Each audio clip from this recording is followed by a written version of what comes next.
كوكو كبيدات، نتمنى تكونوا بخير وعلى خير وفي افضل الاحوال ديالكم ان شاء الله يا ربي.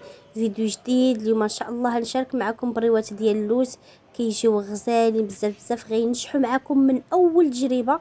غير تبعوا معايا المراحل دقه دقه، شوفوا تبارك الله راه كيجيو محمرين مقرمشين رائعين بزاف بزاف. وغنشارك معكم حتى طريقه الاحتفاظ بالنسبه للناس اللي كيبغيو يحتفظوا بهم لمده طويله. قبل ما نبداو طريقه التحضير بغيتكم تسمعوا لي هاد التقرميشه، راه كيجيو مقرمشين معلكين من احسن ما غتحضروا ان شاء الله. خليكم مع المقادير وطريقه التحضير. بسم الله على بركه الله. هنا عندنا كيلو ديال اللوز، كنشدو كيلو. انا نعطيكم مقادير ديال الكيلو باش خدمت. كيلو ديال اللوز غادي ديروه في الماء طايب وغادي تفسخوه وغادي تحطوه في واحد الزيف حتى ينشف. اللي بغى يخليه ليله كامله يخليه، اللي بغى يخليه 3 سوايع ل 4 راه كافيين. انا كنقسم هذيك لا كونتيتي على جوج، غنقسمو نص كيلو نص كيلو. نص كيلو غنقليوه في الزيت ونص كيلو غنخليوه خضر ضروري. الكميه اللي خدمتو بها قسموها على جوج. خدمتو بنص كيلو رابعه قليوها ورابعه خليوها خضره. خدمتو بكيلو ديروا نص كيلو مقلي ونص كيلو ديروا خضر. فاهمين؟ هنا عندي نص كيلو ديال اللوز هاني قليته، وهنا نص كيلو كنخليه خضر. هنايا بالنسبه كل نص كيلو كنديروا فيه كاس ديال السكر. فاهمين؟ كل نص كيلو كنديروا فيه كاس ديال السكر. بالنسبه هنايا كما شفتوا درت انا داك نص كيلو ديال اللوز غندير فيه 4 معلقه ديال المسكه حره ونص معلقه ديال القرفه وكاس ديال السكر، وغادي نطحنهم مزيان في الهاشوار. اللي ما عندوش الهاشوار يطحنهم على برا. المهم غادي نطحنوه مزيان وغنعاودوا نفس العمليه حتى لهداك اللوز اللي مقلي حتى هو في المجموع ديالو. غنديروا ليه كاس ديال السكر ونص معلقه ديال القرفه وراس معلقه ديال المسكه حره. فاهمين؟ هنا من بعد هنا بالنسبه للزبده 200 غرام ديال الزبده، ضروري تكون زبده حيوانيه باش كتعطينا لوغو زوين. غادي ندوبوها، يعني كل نص كيلو فيه 100 غرام، المجموع 200 غرام. من درت انا كيلو.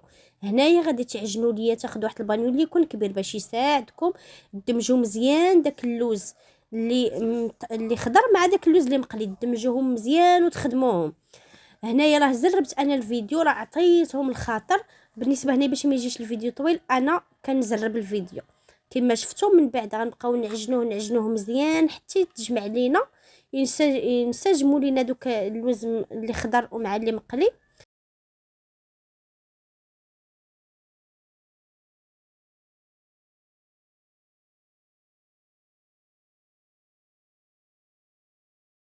كنستمروا بنفس العمليه. من بعد ما كينسجموا لينا كنبقاو نضيفوا ديك الزبده. كما قلت لكم انا خديت 200 غرام ذوبتها، 100 غرام في كل نص كيلو. 100 غرام اللي بغى يخدم مقادير نص كيلو. غنبقى نضيفوا ديك الزبده ونبقاو نجمعوا الخليط كما كتشوفوا على هذا الشكل هذا حتى غندخلوا ديك الزبده مزيان فداك العجينه ديالنا.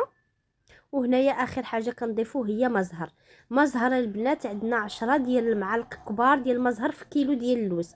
اللي بغى يخدم نص كيلو يدير 5 د المعالق كبار ديال المزهر. غندير 5 وغادي نعاود نضيف 5 كما شفتوا. انا قسمتهم باش ما يجينيش شي بلاصه فازقه بزاف. غندير 5 ومن بعد غادي نضيف 5 اخرين. المجموع هي 10 ديال المعلقات كبار ديال المزهر. معلقه باش كنعبر، المعلقه اللي عند كلشي معلقه الزبوله اللي كبيره. صافي. هنا من بعد غادي نضيفو كما قلنا مزهر اللي بقى لينا، وغادي نكملوا في نفس العمليه. غنخدموا العجينه مزيان مزيان مزيان، ندلكوها وعطيوها الخاطر باش ما تطلق لكمش الماء، وغادي تجمعوها وغتخليوها ترتاح على خاطرها. كما كتشوفوا هنايا من بعد ما جمعنا هذيك العجينه ديالنا كنحجزوها وكنحاولوا نبقاو نكوروها ونشوفوا واش كتكور معنا ولا لا. كما شفتوا هي كتكور بلا ما كتلتصق بلا ما حتى حاجه. شوفوا تبارك الله راه القوام ديالها هنا كتعرفوا بلي القوام ديالها ناجح، ما كتلصقش لكم وما كتطلقش لكم هذيك الزيت. هنا كنعرفوا بلي العجينه راها ناجحه لينا. كنديروها في واحد الميكا وكنخليوها ترتاح. من بعد غادي نكوروا دوك الكويرات على يكونوا متساويين في الحجم. تقدروا تعبروا بالميزان، تقدروا تكتفوا عينكم ميزانكم. كنشدوا الورقه كما كتشوفوا كنعبروها باش تجينا نفس العبار. هاد الجوانب ديال الورقه كنزولوهم مره واحده وكنبقاو نقطعوا بنفس العبار. خذوا واحد العبار كما كتشوفوا. انا درت الكره كنضرب حسابي شحال مثلا غتكفل ديك الكره، وكنقطع القطع كما شفتوا على هذا الشكل هذا. كنحطوا العجينه الوسط وراكم كتعرفوا تلويو. هنايا شديت باش نسدو، درت انا شويه ديال الفورس مع الماء، وكنبقاو نجمعوا البريوات ديالنا. شوفوا كيفاش كيجيو، باش كيجيو مقادين القنيتات مجموعين زيرو. بقاو نتوما كتجمعوا. انا ما عنديش اللي صورني، ما لقيتش كندير نوريكم. راه البريوات كلشي كيعرف يلويهم. اخر مرحله هي مرحله الطهي. كناخذوا زيت سخونه كنقصوا عليها، وكنبقاو نديروا البريوات ديالنا. كنديروا 3 ديال لي بول، واحد فيه العسل، وواحد كندير واحد الكسكاس تحتو شي حاجه باش نحطوهم يقطروا الزيت ديالهم.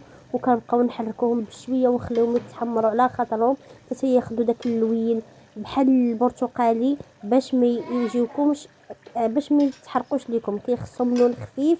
هنايا من بعد ما كيتقلاو كديروا فواحد الكسكاس يقطروا، ومن بعد ما كيقطروا كتديروهم في العسل هكا كما كتشوفوا. كتخليوهم واحد شي شويه في العسل بين ما يطيبوا لكم الاخرين، وهي كتخليوهم يشربوا العسل على خاطرهم، وكتحطوهم في كسكاس اخر يقطروا العسل ديالهم.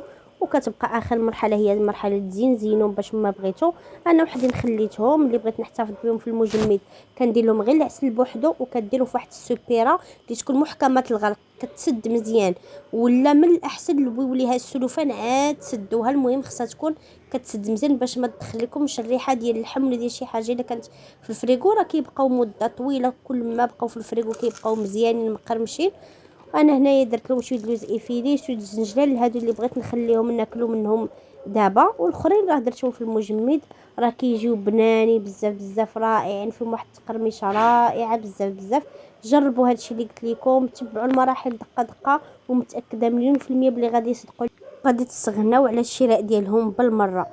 اللي عجبو الفيديو ديال اليوم ما يبخلش عليا بلايك. لاول مره كيشاهد القناه يشترك فيها وفعل الجرس باش دائما يوصلوا جديد. دمتم في رعايه الله، الى اللقاء في فيديو اخر ان شاء الله.